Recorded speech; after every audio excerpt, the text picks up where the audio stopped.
Hello friends, இன்னைக்கு நம்ம cook with குட்டி இல்லைங்க, வித்தியாசமான எல்லாருக்கும் தெரிஞ்ச ரெசிபி தாங்க. பள்ளிப்பாளையம் சிக்கன் தான் செய்ய போகிறோங்க. இது நம்ம ஈரோடு பள்ளிப்பாளையம் இருக்கு இல்லைங்களா, அங்கே ரொம்ப ஃபேமஸுங்க இது. இது ஒரு தடவை சிக்கன் செஞ்சிங்கன்னா எப்போ யூஸ்வலாக செய்கிறத விட இது மாதிரி ஒரு தடவை வித்தியாசமாக செஞ்சு பாருங்க. ரொம்ப டேஸ்ட்டாகவும் இருக்குங்க, அதே மாதிரி வித்தியாசமாகவும் இருக்கும். குழந்தைங்களுக்கும் ரொம்ப பிடிக்குங்க, வீட்டில் இருக்க எல்லாருக்குமே ரொம்ப பிடிக்குங்க. அந்தளவுக்கு இது வந்து டேஸ்ட்டு சூப்பராக இருக்குங்க. இது மாதிரி ஒரு அடிகனமான கடாயாக வச்சுக்கோங்க. அதில் வந்து நல்லெண்ணெய் போட்டுக்கோங்க. நல்லெண்ணெயில் செஞ்சாதாங்க இந்த சிக்கன் ரெசிபி வந்து டேஸ்ட்டாக இருக்குங்க. எண்ணெய் நல்லா சூடானோன்னு கொஞ்சம் கடுகு போட்டு பொடிஞ்சிருச்சுங்க. கடுகு பொடிஞ்சோடனே நிறைய தாராளமாக சின்ன வெங்காயம் போட்டுக்கணுங்க. சின்ன வெங்காயம் எவ்வளோக்கு எவ்வளோ போடுறோமோ அந்தளவுக்கு வந்து இந்த சிக்கன் ரெசிபி வந்து டேஸ்ட்டாக இருக்குங்க. இந்த வெங்காயம் வந்து நல்ல எண்ணெயில் பொரியிற மாதிரி கலர் மாதிரி வர அளவுக்கு நல்லா வறுத்து விட்டுருங்க. சின்ன வெங்காயம் தான் இந்த ரெசிபிக்கே வந்து காரமும் கொடுக்குங்க, ஃப்ளேவரும் கொடுக்கும். அதே மாதிரி பள்ளிப்பாளையம் சிக்கன்னாவே இந்த சின்ன வெங்காயம் தாங்க. அப்புறம் கொஞ்சம் தேங்காய் கட் பண்ணி வச்சுருக்கேங்க. இஞ்சி பூண்டு வந்து தட்டி வச்சுருக்கேங்க. இது வந்து ஒரு 5லேருந்து 6 பூண்டு தட்டி வச்சுருக்கேங்க. இஞ்சி வந்து ஒரு சின்ன விரல் சைஸ் இஞ்சி துண்டுங்க. இதையும் வந்து நல்லா வந்து அந்த வெங்காயம் கொஞ்சம் வதங்கின உடனே இதையும் சேர்த்து நல்லா வதக்கி விட்டுருங்க. இஞ்சி பூண்டு நல்லா ப்ரௌன் ஆகிடணுங்க, அந்தளவுக்கு நல்லா வதக்கி விட்டுருங்க. பாருங்கள், இந்த அளவுக்கு நல்லா வெந்து வந்துடுச்சுங்க. இது வேகிறதுக்கு கொஞ்சம் உப்பும் சேர்த்துக்கலாங்க. உப்பு சேர்த்து வேகிற வைக்கிறப்போ வெங்காயம் நமக்கு சீக்கிரமாகவும் வேகுங்க. இதுக்கு வந்து யூஸ்வலாக இது வந்து போட மாட்டாங்க, ஆனால் நான் இது போட்டு செஞ்சேங்க, டேஸ்ட்டாக வந்தது. அதனால தான் நான் இந்த ரெசிபி வந்து உங்கள் கூட ஷேர் பண்ணிக்கிறேங்க. மிளகு, ஜீரகம், சோம்புங்க, இது ஒரு 1/2 ஸ்பூனுங்க, ரொம்ப இல்லைங்க.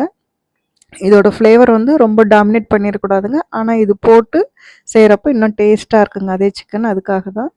இப்போ இதில் வந்து ஒரு இனுக்கு கருவேப்பிலை வந்து சேர்த்துக்கிட்டாங்க. கருவேப்பிலையும் நல்லா மொறு மொறுன்னு வறுபட்டுறணுங்க.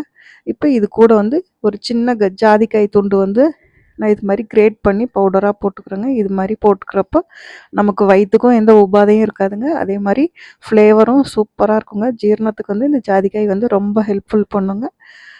அதே மாதிரி ரொம்ப வாசமாகவும் இருக்குங்க, வித்தியாசமான வாசமாக இருக்குங்க. இதையும் நல்லா கலந்து விட்டுருங்க. கலந்து விட்டதுக்கப்புறமா நான் சிக்கன் கழுவி வச்சுருக்கேங்க. அதை வந்து மேரினேட்லாம் எதுவும் பண்ணல, அப்படியே கழுவி வச்ச சிக்கனை மட்டும் தண்ணி இல்லாமல் இது கூட சேர்த்துக்கோங்க.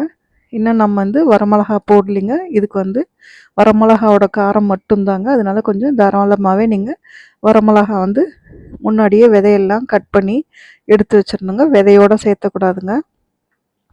இப்போ இந்த சிக்கனை வந்து அந்த எண்ணெயிலே நல்லா பிரட்டி விட்டுருங்க. இன்னும் நான் மிளகா சேர்க்கலிங்க. யூஸ்வலாக எண்ணெயிலே மிளகா சேர்த்துவாங்க, ஆனால் நான் இந்த சிக்கன் கொஞ்சம் கலந்து விட்டதுக்கப்புறம் மிளகா சேர்த்துனோம்னா அந்த சிக்கனோட இந்த மிளகா வந்து வெந்து வரப்போ இன்னும் வந்து நல்லா வந்து அந்த ஃப்ளேவர் கிடைக்குதுங்க. அதுக்காக தான் இது மாதிரி நான் சேர்த்துறேங்க. முன்னாடியே சேர்த்துனிங்கன்னா எண்ணெயில் ஏன் சேர்த்துக்கலாங்க, ஆனால் இப்படி சேர்த்துறப்போ கொஞ்சம் நல்லா இருக்க மாதிரி இருந்ததுங்க. அதனால தான் நான் தெரிஞ்சுக்கிட்ட ரெசிபி வந்து உங்கள் கூட ஷேர் பண்ணுறேங்க. இப்போ இந்த ஸ்டேஜ்லேயே வந்து பொடியாக கட் பண்ணி வச்சுருக்கேன் தேங்காய் பல்லாக வெட்டி வச்சுருக்கோங்க தேங்காய், அதுவும் சேர்த்துக்கிறோங்க. இந்த பள்ளிப்பாளையம் சிக்கனு இந்த தேங்காய் வந்து பொடியாக கட் பண்ணி சேர்த்துறது தான் ஹைலைட்டேங்க. அதையும் இந்த சிக்கனோடையே நம்ம வேக வச்சுக்கலாங்க. சிக்கன் வேகிறப்போ அதுவும் வந்து முக்கால் வேக்காடு தேங்காயும் வெந்துருங்க. அப்போ தான் நம்ம சாப்பிட்றப்போ அது வந்து நல்ல க்ரன்ச்சியாக நம்ம வாயில் வந்து அந்த மவுத் ஃபீல் நல்லா கிடைக்குங்க. இப்போ வந்து நல்லா கலந்து விட்டு மூடி வச்சுட்டுங்க. தண்ணி வந்தோடனே இன்னும் கொஞ்சம் நான் தண்ணி சேர்த்துக்கிறேங்க. இது 1 டம்ளர் அளவுக்கு தண்ணி சேர்த்து இந்த சிக்கனை வந்து வேக வச்சுக்கிறேங்க. உங்களுக்கு வந்து இன்னும் நல்ல ஃப்ரெஷ் ஜூஸியாக உங்கள் சிக்கன் இருந்ததுன்னா தண்ணி வேகாமல் கூட அதுலேயே கிளறி விட்டு கூட அதில் வர தண்ணியிலேயே வேக வச்சுக்கலாங்க. ஆனால் கொஞ்சம் தண்ணி தெளித்து வேக வைக்கிறப்போ நமக்கு சிக்கன் வேகலையோங்கிற அந்த பயம் இருக்காதுங்க. இப்போ நம்ம பொடி பண்ணோம் இல்லைங்களா, மிளகு, ஜீரகம், சோம்பு, அந்த பவுட்ரை வந்து எல்லாம் இறக்குற ஸ்டேஜ்லேங்க கொஞ்சம் மேலால் போட்டு இன்னும் ஒரு 5 to 10 மினிட்ஸ் வந்து நம்ம சிக்கனை குக் பண்ணி இறக்கணும்னா நம்மளோட சூப்பரான பள்ளிப்பாளையம் சிக்கன் வந்து ரெடி ஆகிடுங்க. பாருங்கள், ஆல்மோஸ்ட் ரெடி ஆகிடுச்சு, நல்லா ட்ரை ஆகிடுச்சுங்க. இப்போ வந்து மேலே கொஞ்சம் கொத்தமல்லி தழை போட்டுங்க இறக்கிட்டோம்னா நம்மளோட சூப்பரான பள்ளிப்பாளையம் சிக்கன் வந்து ரெடி ஆகிடுச்சுங்க. இந்த பாருங்கள், இந்த தேங்காயும் எப்படி நல்லா சிக்கன் கூடவே வந்திருக்குங்க. அதே மாதிரி சிக்கனில் வந்து நல்லா உப்பு காரம்லாம் ஏறி இருக்குங்க. வேறு எந்த ஃப்ளேவரும் நம்ம போடாதனால இந்த வெங்காயம், இஞ்சி பூண்டோட பேஸ்ட்டு, இஞ்சி பூண்டு தட்டி போட்டோம் இல்லைங்களா, அதோட ஃப்ளேவர் மட்டும்தான். இந்த வரமிளகாவோட காரம் மட்டும்தாங்க. ஆனால் டேஸ்ட் வந்து அபாரமாக இருக்குங்க. கண்டிப்பாக ரசம் சாப்பாட்டு, தயிர் சாப்பாட்டுக்கெலாம் சூப்பராக இருக்குங்க. இந்த ரெசிபி சேவில் போட்டுட்டு ஒரு தடவை ட்ரை பண்ணி பாருங்கள். தேங்க்ஸ் ஃபார் வாட்சிங்.